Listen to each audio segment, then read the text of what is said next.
Hello friends, welcome to the video lecture series of Vidyam Academy. Friends, I am Mangesh sir. Today we are going to start new topic of physics 1 of 12th physics, which is mechanical properties of fluids. To start with, first of all, we have to understand what are the basic states of matter. Solids, liquids and gases, these are the three basic states.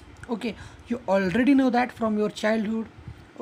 However, plasma and Bose-Einstein condensation, these are other states of matter also, but rarely you can find such kind of a condition.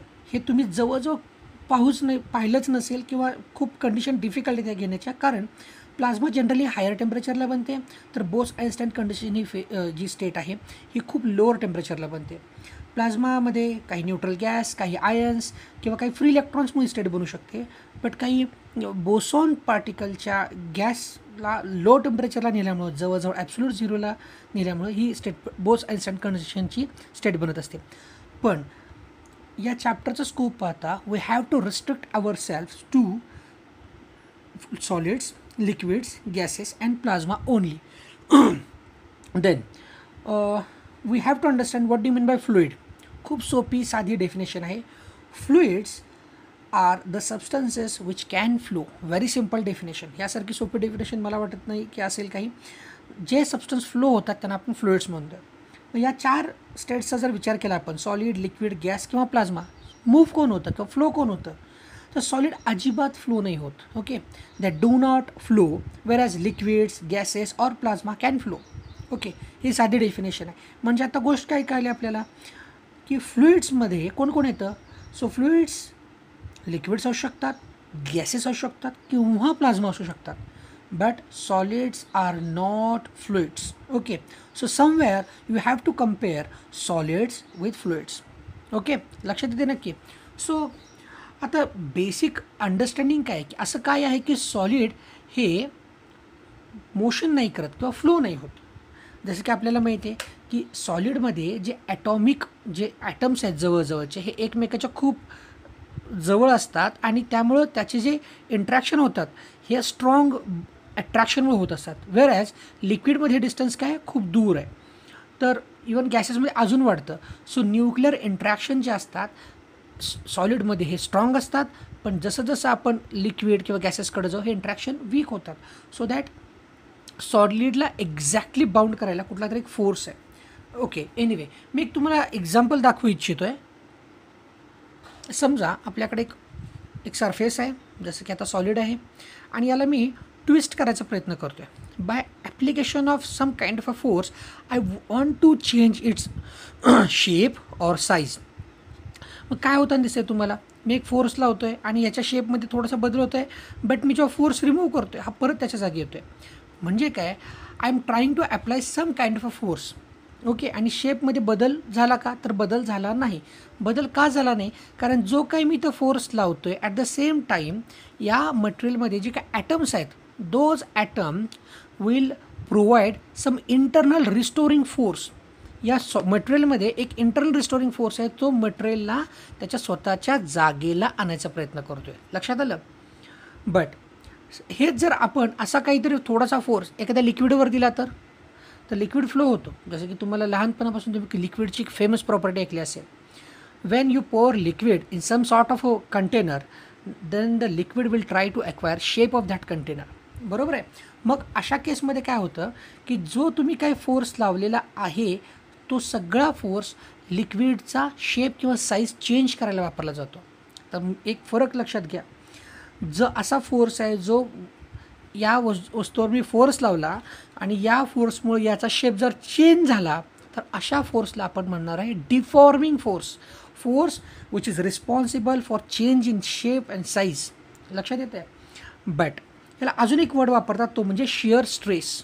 Okay, shear म्हणजे पण जो शेपमध्ये थोडासा change आणतो असा force, किंवा याला दुसरा वर्ड आहे डिफॉर्मिंग फोर्स.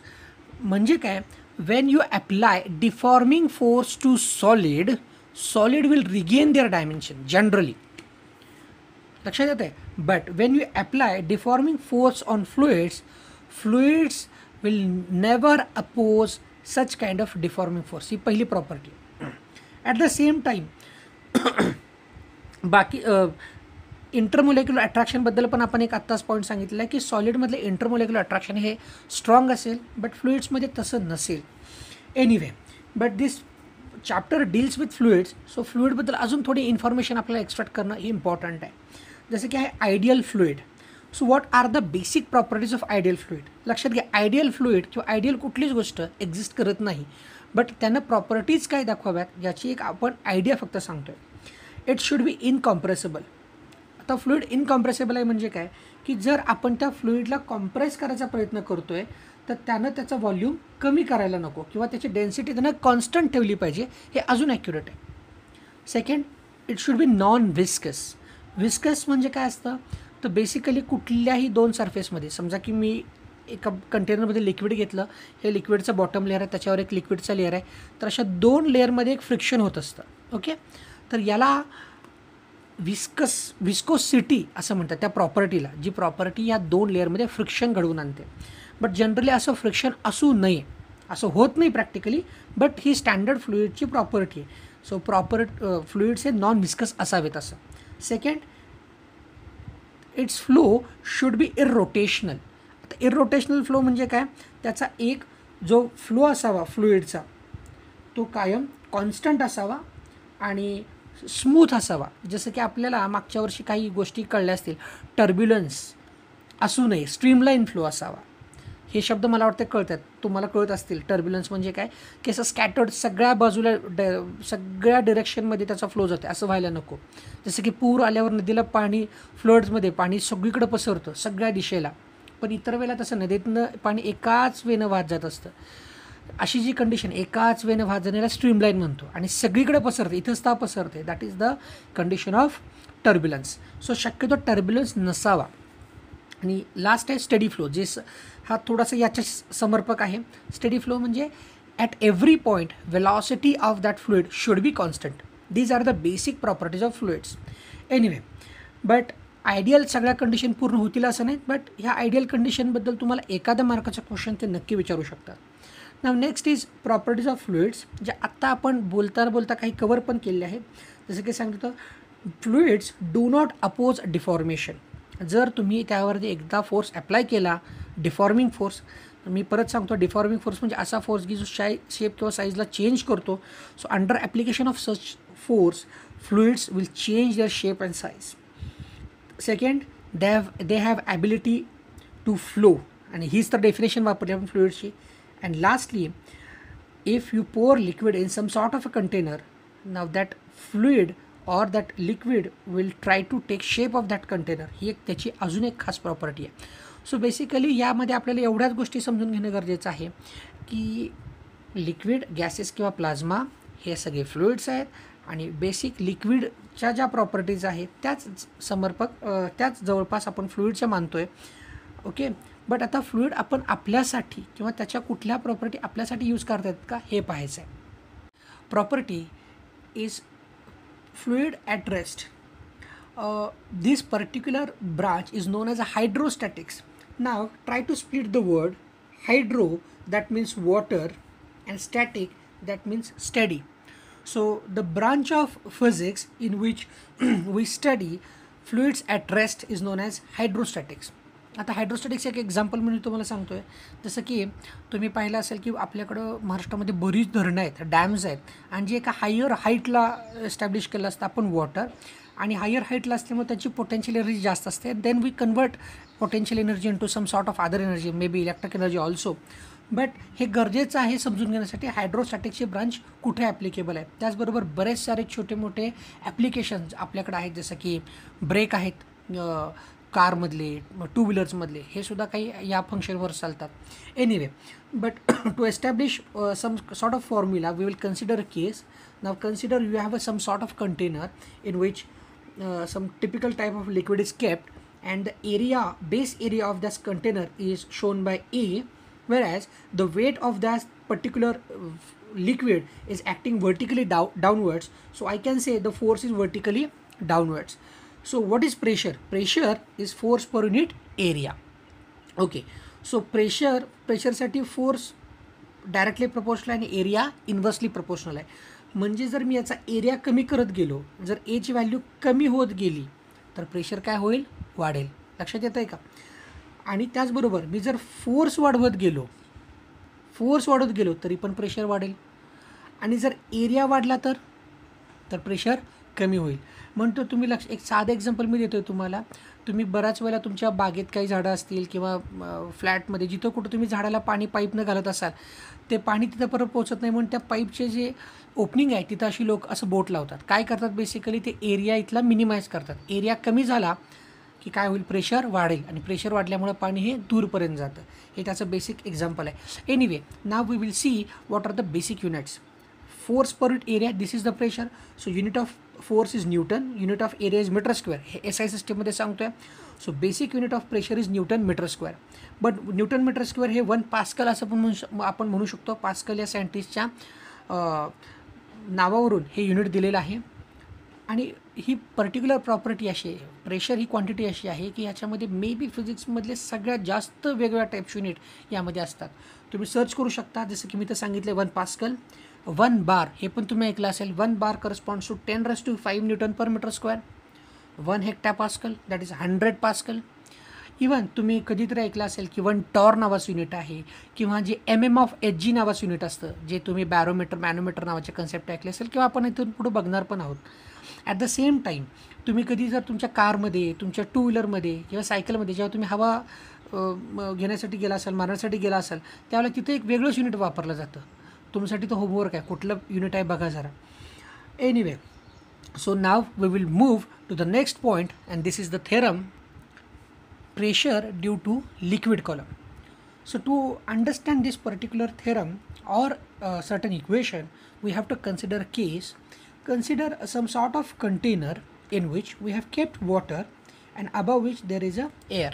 Okay, so या सरफेस पासून सगळे जे बॉटमला आहे सगळीकडं वॉटर आहे. ओके, सो त्याच्यामध्ये आपण एक इमॅजिनरी सिलेंडर कन्सिडर केलं आहे. So that cylinder consist of cross-sectional area A and whose height is h. Okay, so आता आपला एम काय असणार आहे, we want to find out equation of pressure due to this liquid column on this cross-sectional area. हा आपला M आहे. मी परत सांगतोय, we want to find out pressure inserted by the water column or a liquid column on this cross-sectional area. Okay, so weight of this whole liquid column is acting vertically downwards. हे तुम्ही agree करता असाल. So what is weight? Weight is given by m into g, that is vertically downwards, and this weight is nothing but a force which is acting vertically downwards on this cylinder. हे water molecule जे आहेत याच्यावरती force apply करतात. Okay, so what is definition of a pressure? Pressure is force upon area. इथंपर्यंत तुम्हाला पक्का माहिती आहे, जे आपण ऑलरेडी डिराईव्ह केलं आहे. So what is force? As I said, force is m into g divided by E. Okay, this is equation number 1. But मी तुम्हाला एक प्रश्न विचारतो, what is density? आपल्याला 11th मध्ये झालं बघा. Density is mass upon volume. Okay, and this gives me what is mass? It is density into volume. This is equation number 2. But density we can't leave. Now we will consider this rho is a density of this liquid, particular liquid, and V is volume. Okay, so instead of m one can write rho into V. So put equation 2 in 1, then I can write P equals to rho V G divided by A. Right, understood? But what is volume?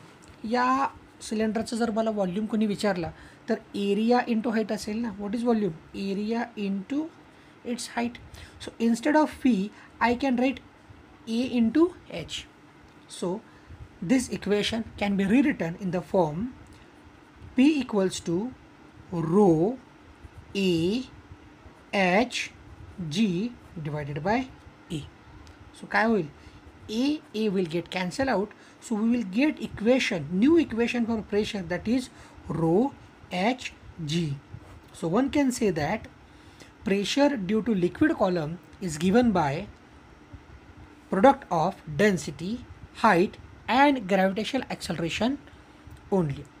Okay. Now the next point is atmospheric pressure. Basically हा point कसं understand करायचं किंवा याचे application काय आहेत हे जाणून घेणं खूप इम्पॉर्टंट आहे. म्हणायला गेलं तर तसे काही 2 मार्काची नोट किंवा एखादा मल्टिपल चॉईस क्वेश्चन यावरती येऊ शकतो. तरीही आपण थोडी याची डिटेल आयडिया बघू. बेसिकली व्हॉट हॅपन्स ॲटमॉस्फिअरमध्ये जी किंवा आपल्यावरती जे आपण ग्राउंड लेवलला जे प्रेशर फील करतो ते कुणामुळे आहे? कुठल्या तरी फ्लुईडमुळे असलं पाहिजे ना. जसं आता आपण या एक्झाम्पलमध्ये बघितलं होतं, काहीतरी जे फ्लुईड होतं जे डाऊनवर्ड फोर्स ॲक्ट करत होतं. सो आपल्या डोक्यावरती काय आहे ना, लिक्विड आहे कुठलं, बट येस गॅस आहे, आणि जी नथिंग बट काय आहे, एअर आहे. सो एअर जो आहे दॅट गिव्स प्रेशर. ही पहिलं आयडिया आपल्याला क्लिअर पाहिजे. मग ॲटमॉस्फिअरिक प्रेशर जे असतं हे मॅक्सिमम कुठं असतं, तर मॅक्सिमम असतं ग्राउंड लेवलला. मग ग्राउंड लेवलचं जे काही प्रेशर आहे हे आपल्याला मॅक्स जर शोधायचं असेल, अशी जागा असेल, तर त्यासाठी आपल्याला जावं लागेल सी लेवलला. तुम्हाला माहीत असेल बऱ्याच गोष्टी आपण सी लेवलपासून मेजर करतो by considering sea level as a reference. पण सी लेवलपासून जसं आपण हायर हाईटकडे जाऊ किंवा जसं माउंटेन रिजनकडे जाऊ, तसं काय होईल की जसं आपण वर जाऊ, तुम्हाला हे पक्का माहिती आहे, जसं आपण हाईट आपली वाढत जाईल ग्राउंड सरफेसपासून आपण वर जाऊ, तसं एअरची डेन्सिटी आहे ही कमी व्हायला लागते. ओके. सो एअरची डेन्सिटी कमी झाल्यामुळं काय होतं, एअरचे पार्टिकल्स आहेत हे दूर आहेत. म्हणजेच काय की कमी अमाऊंटमध्ये एअर तुमच्यावरती आहे आणि कमी अमाऊंटमध्ये आहे, सो त्याचं प्रेशर काय आहे, कमी असणार आहे. लक्षात येते का? बघा मी थोडक्यात हा परत पॉईंट रिवाईज करतो आहे. जे सरफेसवरती ग्राउंड लेवलवरती जे प्रेशर दिलेलं आहे हे कुणी दिलेलं आहे, ते आपल्या डोक्यावरती जी एअर आहे तिचं वेट आहे, त्याचं प्रेशर आहे. लक्षात येतं आहे. आणि ग्राउंड लेवलला किंवा सी लेवलपासून जर मोजलं तर मॅक्सिमम प्रेशर आपल्याला भेटेल. बट जेव्हा आपण हायर हाईटकडे जातो, जसं की माउंटन रिजनकडे जातो, तसं मात्र प्रेशरमध्ये चेंज होतं, प्रेशर कमी भरतं. कारण त्याच्यावरती जे काय एअर कॉलम आहे किंवा एअर लो डेन्सिटीची एअर आहे त्यामुळे त्याचं वेट कमी आहे. मग तुम्ही म्हणाल की असा काय एवढा खूप महत्त्वाचा मुद्दा नाही. बट मित्रांनो, मी तुम्हाला अफलातून उदाहरण देतो आहे. कदाचित बघा हे तुम्ही ऐकलं पण नसेल. समजा तुमच्याकडे एक बॉटल आहे. ओके, एक इमॅजिनरी कन्सेप्ट आहे. ही बॉटल आहे आणि ह्यामध्ये वॉटर आहे. ओके.